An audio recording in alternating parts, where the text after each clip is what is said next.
একদমই পাচ্ছি না বন্ধুরা ভিডিও ছাড়ারও।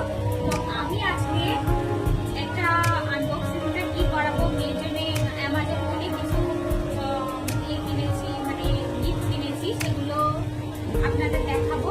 আর অবশ্যই দিয়ালির অনেক অনেক শুভেচ্ছা, ভালোবাসা। সবাই খুব ভালো থাকো, সুস্থ থাকো। আর আনবক্সিংটা করবো, দেখো কি কিনলাম সেটা নিশ্চয়ই দেখাবো তোমাদের।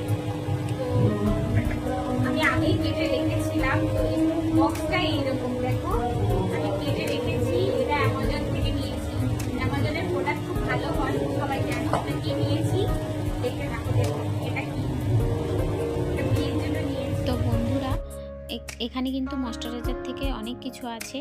আর এখানে দেখো আরেকটা আনবক্সিং করছি, এটাও অ্যামাজন থেকেই নিয়েছি। এত বড় ডিব্বার ভিতরে বন্ধুরা ছোট্ট একটা কি আছে দেখো। তো পুরো ব্লগটা দেখলেই বুঝতে পারবে। আমি আনবক্সিংয়ের সাথে সাথে কিন্তু দিয়ালিরও কিছু ফটো আমি তুলে ধরেছি। তা পুরো ভিডিওটা অবশ্যই কিন্তু তোমরা দেখো, কেউ স্কিপ করো না। আশা করি তোমাদের খুব ভালো লাগবে। ভালো লাগলে লাইক কমেন্ট অবশ্যই করো। আর ছোটোখাটো গিফট এরা মেয়েকে আমি দিতেই থাকি, দিলে কিন্তু একটু মনে হয় ফার্স্ট সেকেন্ড হলে একটা ছোটোখাটো গিফট করলে কিন্তু কনফিডেন্স লেভেল বাচ্চাদের বাড়ে। আর বাইরে গান হচ্ছে, গানের সঙ্গে আমি নাচ করছি, বুঝতেই পারছো, ভালো গান হচ্ছে বাইরে দিয়ালির সময়। তো এটা দেখো, এটা নিয়েছি মেয়ের, যেহেতু কার্লি হেয়ার, তো ওর জন্যই একটু নেওয়া। এটা আমিও মাঝে মাঝে ইউজ করি, তো ওর জন্যই বেশি করে নিয়েছি এটা। তো পুরো ব্লগটা দেখতে থাকো, আশা করি তোমাদের খুব ভালো লাগবে। শাড়িটা পরে আমার কেমন লাগছে অবশ্যই কমেন্ট করে জানাবে। শাড়িটা একটু আমি নতুন কিনেছি আর দিয়ালিতে পরার জন্য, আর আমার কেমন লাগছে অবশ্যই কিন্তু জানাবে। कैसे लग रही है जरूर बताना, ठीक है। इतना सारा मेरा फ्रेंड है ना, सबको हैप्पी दिवाली। और ये जो शाड़ी में पहनी मुझे कैसे लग रही है, रानी की तरह ना। देखो आप लोगों को बोलो कैसे लग रही है, जरूर बताना, बताना भूलना मत, कैसे लग रही है बोल जरूर बताना। दीपावली नमस्कार সবাইকে, অনেক অনেক শুভেচ্ছা।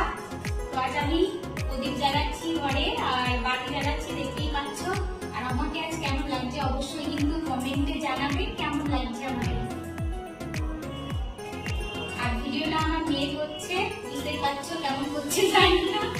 তো এই শাড়িটা নতুন, এটা পরা হয়নি দুর্গাপুজোতে, এটা দিয়ালিতে পরলাম, দিয়ালির জন্যই রাখা ছিল। আর আমাকে কেমন লাগছে এটার সঙ্গে অবশ্যই কিন্তু কমেন্টে জানাতে ভুলবেন না। আর দেখতে থাকুন পুরো ভিডিওটা। তো বন্ধুরা, ব্লগটা তো বুঝতেই পারছো, দিয়ালির সময় ব্লগ একটু লেট করেই ছাড়ছি, তোমরা কিন্তু পুরো ব্লগটা দেখো। আর দেখলে আশা করি তোমাদের খুব ভালো লাগবে। আর আমি ছাদে বাতি দিতে চলে গেছি, আর আমার ভিডিওটা আমার মেয়েই বানাচ্ছে, বুঝতেই পারছো। আর মাথায় যে ফুলটা পরে আছি বন্ধুরা, ফুলটা কিন্তু আমার মেয়েই বানিয়েছে, কাগজ কেটে কেটে। অনেক প্রতিভা, এরম অনেক কিছু বানিয়েছে বন্ধুরা, এত সুন্দর সুন্দর আর নিখুঁত কাজ।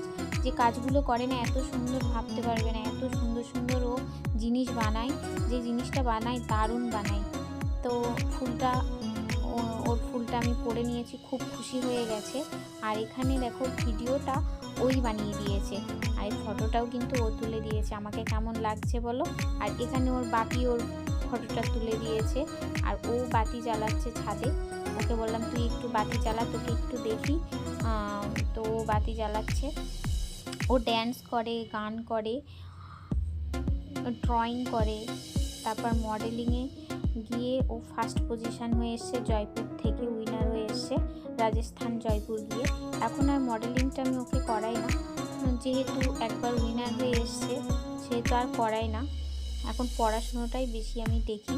তো ড্রয়িং করে, এই যে ড্রয়িংটা করেছে দেখো, মা কালী, যেহেতু কালী পুজো ছিল সেহেতু ও একটা কালী পুজোর ড্রয়িং করেছে। তো ড্রয়িংটা কেমন হচ্ছে অবশ্যই কিন্তু জানিও। ওয়াটার কালার দিয়ে করেছে। তো যেটা করে মন থেকে করে, বেশ ভালোই করে। তো যত বড় হচ্ছে একটু দুষ্টু হয়ে যাচ্ছে। তো দেখো পুরো, আমি হবার পরে ফটোটা দিচ্ছি, তোমরা দেখে বলো যে কেমন হয়েছে। ভালো লাগলে একটা লাইক কমেন্ট করো। আর এটা আমার মেয়ে আর আমি দুজনে, দেখো সবাই খুব